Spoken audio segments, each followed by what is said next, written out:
What's up, you guys? Welcome back.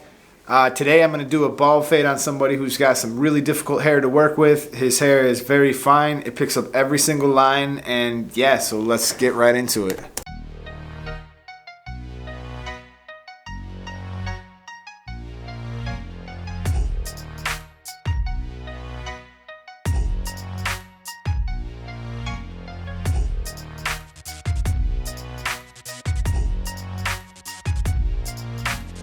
Alright, so we're going to begin this fade with the number 6 on top.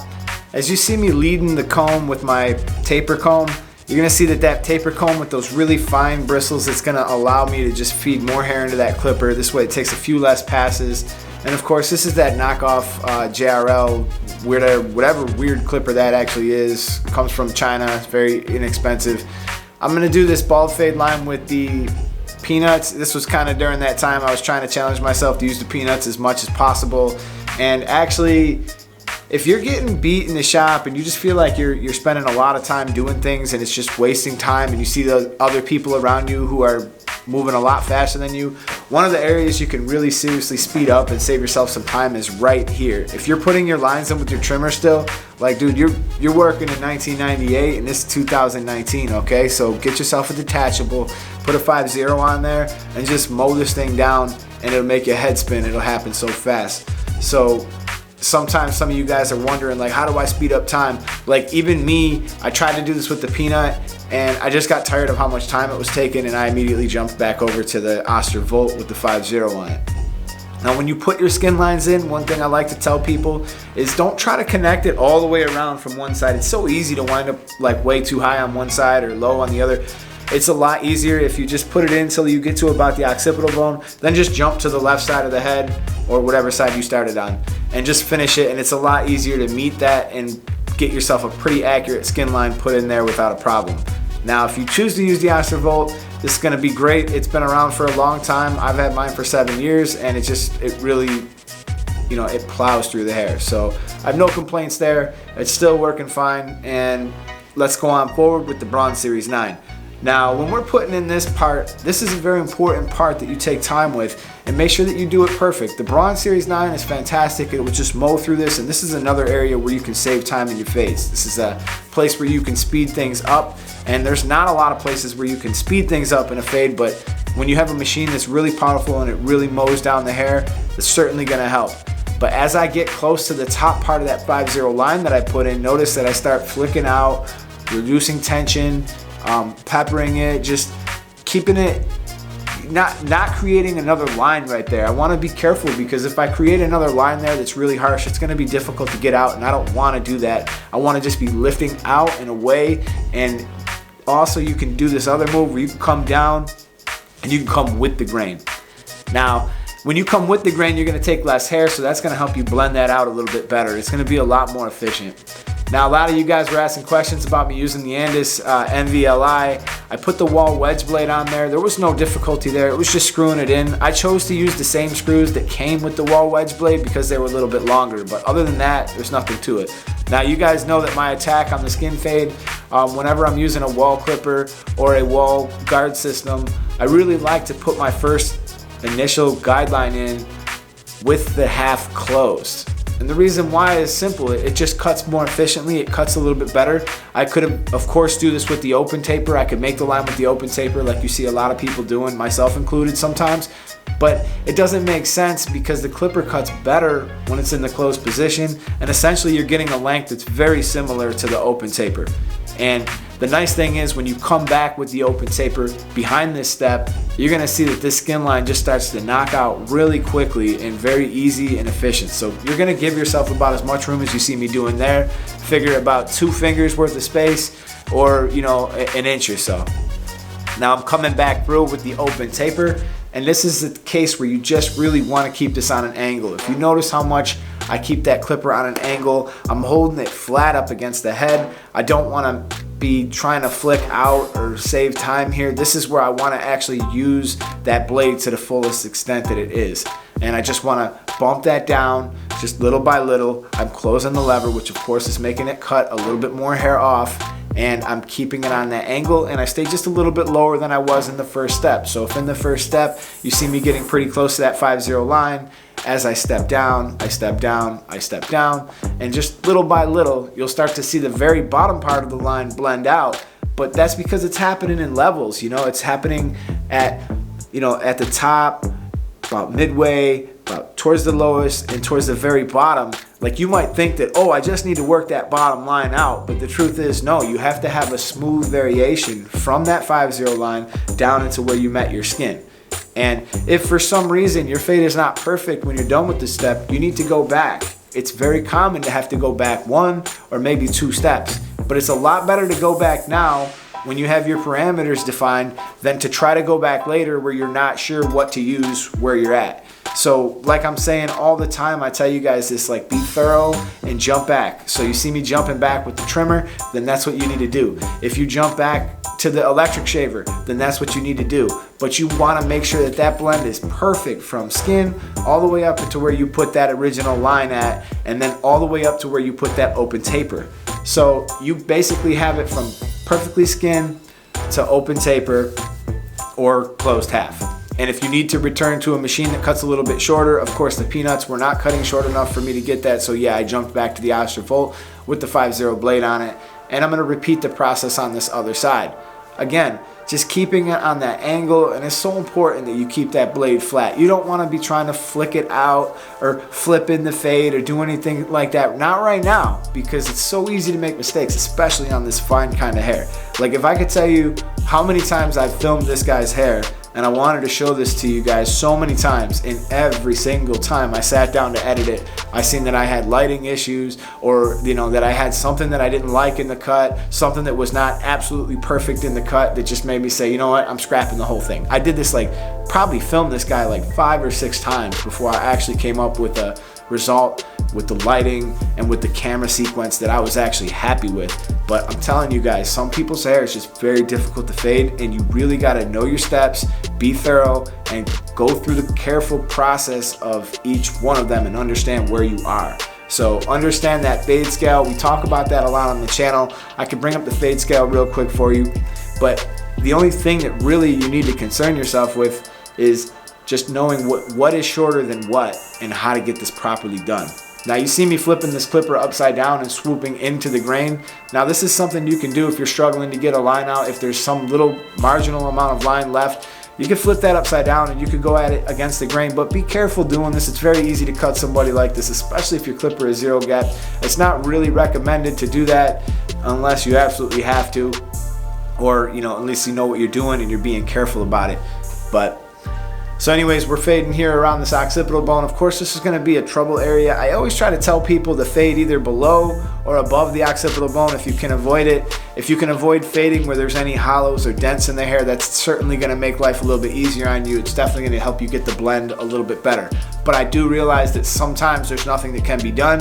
Some people's heads, you're just going to have to work with what you get, and some people are going to ask you for certain things. So you're just going to have to roll with the punches and take care of that. But the other thing that I wanted to mention to you guys too is we're jumping to the number 1 here, and you need to be careful in this step. When you jump to this number 1, we're gonna have it open, and we're gonna go through and we're gonna create that next guideline. Now, what I was trying to say before is we're jumping to the 1, right? So we basically have skipped the half in a way, even though we began with the half. But we're gonna circle back to that half when it's all said and done. I want you guys to realize that that line that we're trying to work on next after we define this parameter is gonna be that half closed line, right? So the half closed is not gonna come out with the 1 open or a 1 closed. Obviously, we're gonna have to go back to the half. We're gonna have to retrace our steps there. But in this step, all we're trying to do is we're roughing out another parameter, we're redefining an area to work in, and once we work in that area, we're not going to stop till the job is done. We're going to make sure that that area that we've decided that we're working in between here and we're working in between here. And that's the only place we're worried about right now. That's the only thing we got to address. So let's just departmentalize it, define your parameters, work within them, and then we'll move on to the next step, but only when that step is perfect. If need be, we will drop back a step, we will drop back a step, because right now is the perfect time to do that drop back if you need to. Again, maintaining those angles also is it's very important that you maintain those angles even in these longer length steps, because you're gonna pick up shadows, you're gonna make mistakes so easy. And if that clipper's not being held flat, check this out with this number 1. I mean, the flat part of that blade is actually slightly on an angle, if you noticed. So when you put that thing flat up against the head like this, you want to make sure that you're not holding it in any awkward way. You want to keep it right up against the head the proper way, so you're getting that exact number 1 distance with this 1/8 of an inch. And you want to make sure that you're getting that distance correctly and you're getting every bit of it, so that this way you're not making mistakes, jumping all over, chasing yourself because you didn't hold it flat up against the head. So use those lengths to your advantage and use those clipper blades to your advantage, because that's what they're there for. A lot of guys like to talk about, I just flip them in with the wrist. I just flip it in with the wrist. Well, I'm going to tell you guys what, there's no way that you're going to retain any degree of consistency flipping things in with the wrist constantly. There's a time for that. We talked about it in the video, when to flip and when not to flip, how to save time. I've got multiple videos on these kind of subjects, but you also have to take into consideration when the appropriate time to try to save time is. Appropriate places to save time are: 1, putting in the skin line. Save time easy with the detachable. 2, cutting the top of somebody's hair. Save time easy with the detachable. 3, putting in the bald part of the line with an electric shaver. Balding them out with the electric shaver. That's an appropriate place to save time. If you have a machine that's efficient and can plow through it, such as the Braun Series 9, then that's going to be a place to save time. But actually saving time during the fade, it's going to be easier if you are thoroughly working through your steps. You will save far more time than you will gain by flipping things around and making mistakes. And it's just so easy to make mistakes on this fine kind of hair. So again, you just want to be really careful and realize that this is the kind of hair that you're working on, and respect it, and respect the fact that you are really going to have to be thorough with your process. So in any event, we continue with this fade, and you're going to see that there's a little bit of a line left over, which I had told you about previously, that there was going to be a little bit of a line left over. So we're returning back to the half. Now I have the half open, and it's very critical that you keep this on an angle. A lot of people like to say that the half guard doesn't cut well, it bangs into the guard. I've run into troubles, and I agree with a lot of that stuff. The half guard, sometimes when I put it on a cordless clipper, it doesn't really seem to perform that well. And sometimes even on a corded clipper, it doesn't seem to perform that well. And that's why you just want to make sure that you have your machines set up properly and everything like that, because if it's zero gap beyond that stationary guard, it's definitely going to hit your guard, and it's going to cause it to rattle, it's going to cause it to run slower, it's going to cause it to pull hair and not work appropriately. So the other thing that you can worry about too, that you can make a mistake on, is sometimes when you're taking this blade and you're zero gapping it, it's not just the zero gapping part you got to worry about, it's also the side to side. So sometimes you could set this blade off to the side, right? And that will cause this moving blade to bang into your guard on the right side of the clipper the whole time. So you might be thinking that it's actually coming from the top, but it's actually coming from the sides.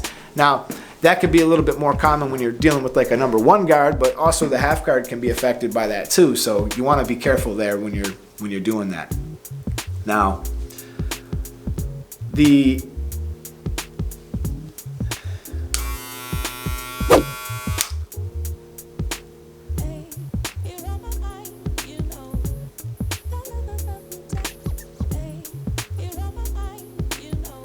so we're just keeping it on an angle. We're going through and we're removing that last little bulk line. And of course, we're going to be thorough. We're going to step back if need be, and we're going to take care of any little spots, any little shadows. And it's important that you step back, have a look at your work from afar, use your mirror, and just use every tool that you have at your disposal. You know, a lot of guys like to keep their clients stationary. Some clients like to look at themselves in the mirror, but you have to be careful of what you're actually doing, and you actually have to use your mirror. There's a reason why we have it. So, you know, if you got that kind of client, sometimes you got to explain to them like, look, I know you want to sit here and stare at yourself in the mirror the whole time, but I need to actually move you around a little bit. I got to check for shadows. I got to check for things, and I want to just give you the best haircut that I possibly can. So, you know, this is the reason why I'm moving you around a little bit, and this is why I'm facing you away from the mirror here and there. I really don't understand why that's an issue with some people. I mean, it seems like they got all day to look at themselves in the mirror, but when they come in for that 20-minute or 30-minute haircut or whatever it is, it's, you know, something that they want to do with themselves, you know, then and there. So, like I said, Return back a few steps if you need to, but now we're getting closer to the top of this haircut, and the next step up from that 1 is that 1 1/2. And once I have that 1 1/2 on, I have it open, and I'm just moving through, and I'm just gonna be careful as I go into that top length. That top length is the number 6. If I get to the end of this step with a 1 1/2, I could also go up to the number 2, but I'm gonna 1 1/2 open, 1 1/2 close, return back to the 1, and then it's possible that I'll have to go up to a number 2. Number 2 is kind of like the breadbasket, because number 2 is really a good place to do your clipper over comb from. So if you got the hair up to a number 2, you got it all there smooth, it's gonna be really easy to go back through with clipper over comb or scissor over comb. And of course, if you don't understand those two things, just go ahead and check out my other videos. I poured my heart out into those 2 videos. I really think they could help somebody if you look at them and just check them out. Now, a lot of places where people go wrong is the setup in their clipper. And I think that causes a lot of people to struggle because they don't have their clippers and their trimmers set up properly to get in there and just navigate in between those lengths. Now, the area that I'm talking about is down by the skin area when you're open taper, close taper, and when you're working with your half guard and your skin and your bald line and your trimmer. Now you realize that you want to have all these things set so that they can cut as short as possible down in those lengths. You want to have that zero guard, you want to have that trimmer zero gapped so that when you go to the electric shaver and the trimmer, you have it really close. You have that ability to get down to almost nothing with the trimmer. So it's just a very small step from skin to trimmer. Now when you go from trimmer to close taper, which is the next step in the fade scale, you're gonna see that these clippers need to be zero gapped to get as close as they can to a trimmer. So there's not that much of an overlap between the trimmer and the close taper. And that's the reason why that detachable is nice, because it gets down to 5 zeros, it gets really short. It's a very small amount of a jump from the bald electric shaver to the 5-0 what it leaves. And if your clippers are set up properly, it's going to be a very small jump from that 5-0 line to the close taper. Now, this is really where it helps you the most, is down in between those 3 steps. So in between your electric shaver, your trimmer, and that initial part of the blend, those are the areas where it's going to help you the most, and make sure that you got those things set up. Now, probably I should do an entire video on making sure that you have your stuff set up, because a lot of people are out there thinking that they need to buy different clippers, and the truth is it's just false. You don't need to keep buying new clippers. Probably some of the clippers that you guys have are absolutely fine, and they will get the job done just right. So what I would tell you to do is to just make sure that you have them set up properly, and one day we'll go into a nice explanation of this, but I have multiple videos about how I set up my fast feeds, how I set up this, how I set up that. But maybe it's time to do just a full video on setup, regardless of what kind of clipper you have, so that you understand what to do in what situation, and you have the best possible set of tools for you to accomplish this the right way. So as you can see, the blend is starting to come out pretty smooth. I still have a few steps left. I got some fine tuning to do. I'm gonna go through and do some clipper over comb. And just a side note about these particular clippers, I've really come to like these clippers. I mean, these are really nice with the wall wedge blade. It's kind of breathed new life into them for me, because the old Andis blade that came on there really wasn't that great. I was having trouble, doing certain things, and I found that, I just actually benched them just because of that. And I really didn't even realize that the wall blades would fit on there so easily, and it's just literally just the same as just taking them, unscrewing them, and putting new blades on. So that kind of opened up a whole nother realm of possibilities for me and with this machine. And it's been a pretty pleasant experience all the way around using it. And it's pretty much my favorite blade to use on any wall clipper is the wall wedge blade. And I left a link in the description for that if you guys want to try that out on whatever setup you're running. The wall wedge blade is a fantastic blade if you're going to use wall. Now, one of my last finishing touch steps is to use a little bit of scissor over comb. And I'm using a thinning shear or a texturizing shear over comb. That can help you too on this really fine hair, because it's so easy to make these mistakes, just tiny little mistakes, tiny little spots. And even when the hair is wet opposed to when it's dry, you can see that it starts to look like it's got things going on in it when the blend is perfectly smooth.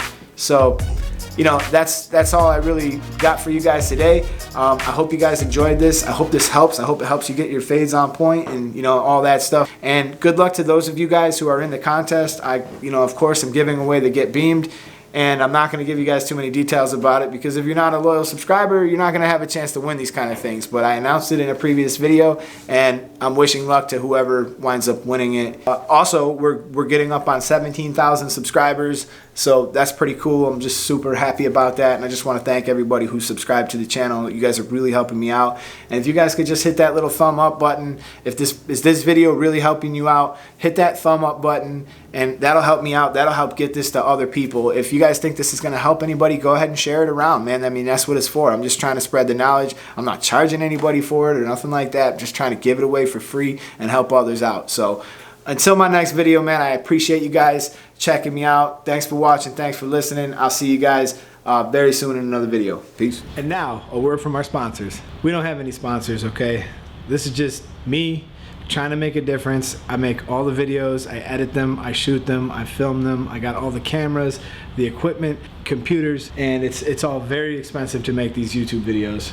Okay, anybody who's interested in checking out some of the tools that I use, like this is my total favorite setup. It's battle tested. I've used it for many years. Most of the stuff here has been here for a long time and it works excellent. Go ahead and click that link in the drop down below and you can check those out. And I finally got some merch up on the channel, and if you decide to scoop one, it really helps the channel out. If this channel helps you out and you want to support it and you want to see more of it, anything you do like that will really help me out. And also I want to do more product giveaways and stuff like that, but it's expensive, and I left a link to my PayPal down below. If you guys kick in a little donation, we're gonna start getting in some of this. I can start giving away more clippers and I can start doing some more things. You find it in your heart to throw even just as little as $1 or $2, it could go a long way to getting some of these clippers in some of these people's hands that might need them, and I can continue to do this for more people.